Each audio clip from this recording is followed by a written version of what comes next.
up? It's your boy Magnificent back here with your guitar interpretations, and today we're doing Boy Shit by Madison Beer. It's not really your typical guitar song, but we can play it because yeah, it's music.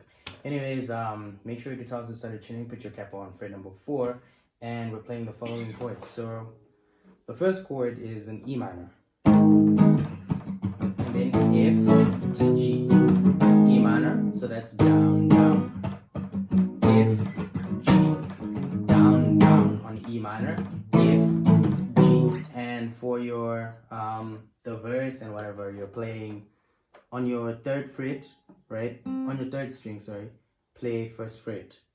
So you alternate.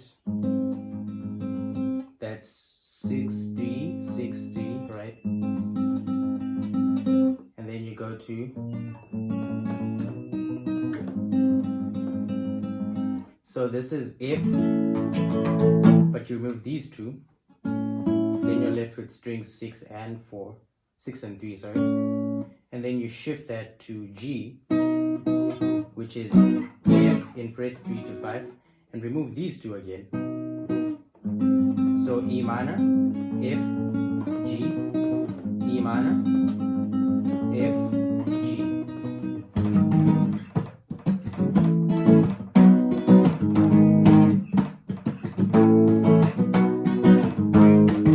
That's pretty much your whole song, guys. If there's any chords that I used here that you're not familiar with, you can check out my chord video. It has a detailed illustration on the chords. You can learn them there and then come back here for your progressions. Otherwise, that's been it for this video. Do subscribe to the channel for more content like this. Leave a like and share the video if it helped you. Peace out.